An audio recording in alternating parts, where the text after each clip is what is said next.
you can probably tell, but I'm at CES, and there are hundreds of booths here, like fighting for eyes and attention. And despite all the latest technology here, I keep thinking about something that I saw TCL exhibit a month ago, and I wasn't there alone. There were other reviewers in the room, people who covered TVs exclusively, and some of the biggest names in the space. And we all did the exact same thing. We pixel peeped. We watched for the blooming. We watched for the blacks to lift. We waited kind of for the moment when the marketing falls apart and you see what the TV actually is. And yes, absolutely, this video is sponsored by TCL, but I would tell you this anyway. That room was full of skeptics. Nobody found the flaw. So RGB Mini LED is like a huge theme here at CES. Everyone's talking about it. TCL has their own version in their lineup too, but they're positioning the X11L above it. This is TCL showing up to compete with the best TVs at any price. But I'm talking to you about it from the outside. The inside is where you want to see. Come on. Before I tell you about all the insane things at TCL's booth, I wanted to give you a chance to win $500. Made it super simple. Leave me a comment down below. Tell me the first movie that you would watch on your brand new X11L TV. We'll let this run for 10 days, open to anyone in the world. All information you need will be down below. All right, so TCL is calling this SQD-Mini LED. Normally, when a company invents a new acronym, I tend to roll my TV eyes a lot because you see these things all the time. But this is actually, I think, pretty different. So micro RGB uses red, green, and blue LEDs as the backlight. Mix them together and you make white light, then create your image based on that. And they're pretty good, but the problem is when those colors mix, you get bleeding and fringing, especially around the details. So what TCL is doing with SQD, they're starting with the white light sources and then using quantum dots to create the colors. What you get is clear separation, no color mixing issues, and the backlight level is insane. These black levels are not what you get from any technology aside from OLED ever before. But you don't get any of the downside of what you had with OLED. The brightness here is absolutely insane. This really is a TV set without a compromise that I could find. And I think what TCL has done here has been really impressive. I don't know if you can see how thin that is, but that is approaching OLED level thin. And it gives you more zones too, and more zones mean better light control. Better light control means less blooming. The 98-inch version, which is the one spinning off to my side, has 20,000 zones, and the panel is under an inch thick. What you actually see when you watch the TV is more stable colors across the whole screen. You get cleaner edges and highlights that don't bleed into the dark areas around them. That's where this stuff really shows up. If you ever see TV demos anywhere you go, look for an image with a bright light on a black display. You'll almost never see TV companies show that because it exposes the flaws. I am walking around the TCL booth and they've got the Las Vegas Strip with a bright pink light at the top on a black sky. That takes an incredible level of confidence in front of everybody here who reviews TVs, who knows the technology, that can actually say, look what we can do. So on some level, when it comes to buying a TV, it's like a gut check, right? It's a combination of what can you afford versus what's the best panel. And when you look at these sets, these look incredible. And you see technologies in TVs change every 4 to 5 years. This isn't just like a better version of what's been out. This is like a whole new thing. 10,000 nits peak brightness. I mean, that brightness jumps off. And you're getting full BT 2020 color coverage. But BT 2020 is kind of the standard for UHD content. And it kind of informs, I guess, most of the HDR stuff that we watch. That's why it gives it that bright, vibrant colors. It's not 100% of that HDR, but it's like most of it. Kind of defines how wide the range of colors is allowed to be. And it's not just a cool thing to have on your TV now. That's a really important thing to have on your TV in the future as that becomes kind of more commonplace. TCL's also got their own TSR processing, handling picture optimization, AI-driven sound that kind of adapts to content. TV that can actually adjust to what you're watching instead of kind of babysitting the settings. A lot of I/O too, 4 HDMI 2.1 ports. It's 144 hertz, Dolby Vision, Atmos, Bang & Olufsen audio, full flagship specs here. This is a big deal for me. I upgrade the set at my house every 4-ish years. This is the set that I'm spending my money on. This isn't just because I sponsored the video.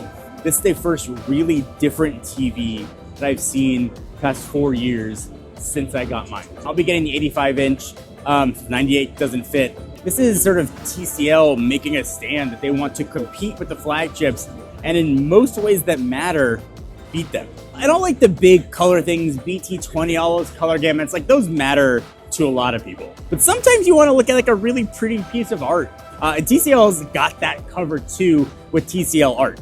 You can sort of view your art in a newish way. We've seen art TVs before. This looks more realistic. This looks more like the artist intended. It's a really beautiful picture on a really beautiful display. I could talk about TV specs for like a really long time, but this is a gigantic booth, and there's a ton of other really cool stuff here too. So let me show you.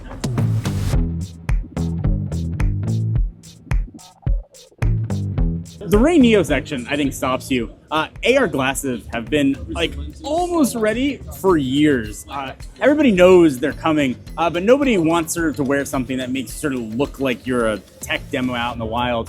The X3 Pro, I think, is the closest that I've seen to actual glasses that you'd want to wear in public. They weigh under 3 ounces. They look like slightly chunkier, like Wayfarers.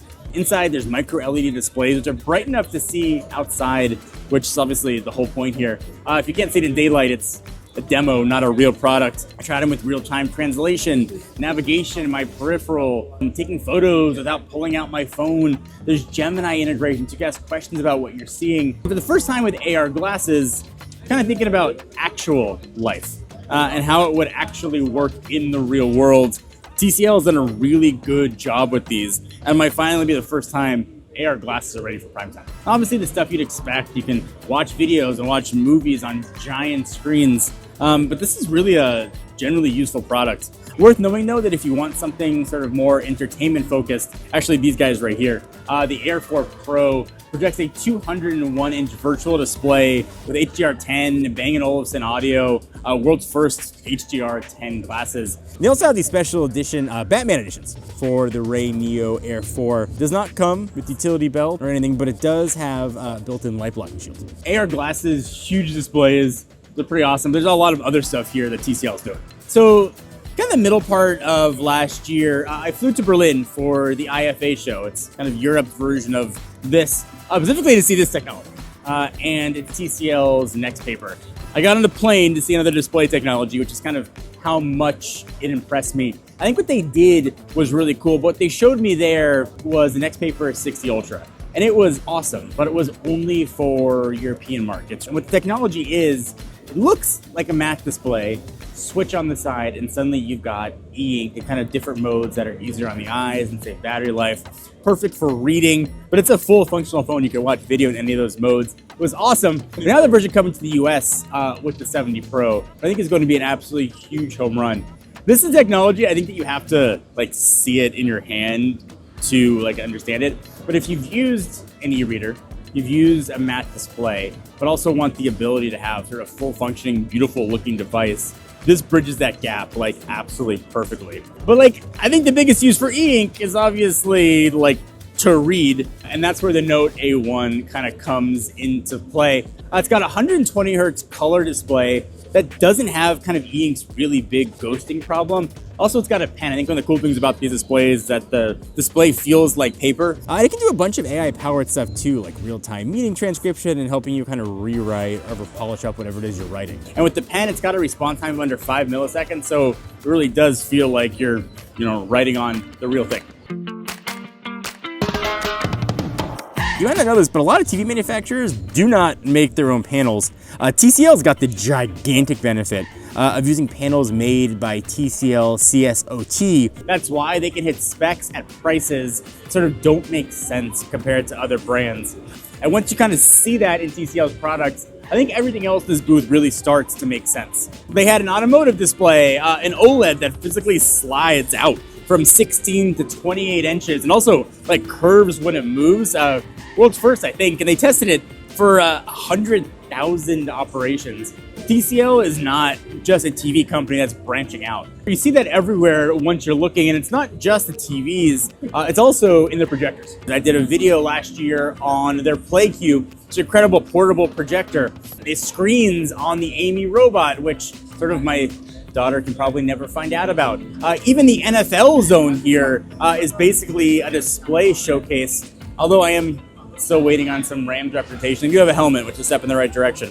So there's also TCL Green. You see a lot of companies pushing these like green sustainability initiatives, but TCL is really pushing to sort of make it part of their DNA by putting in a tech that you'd actually want to use in your daily life.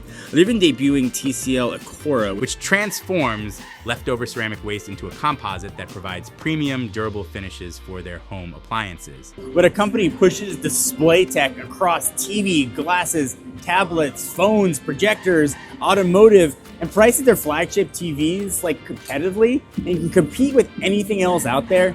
That's a technology company that decided to stop playing it safe.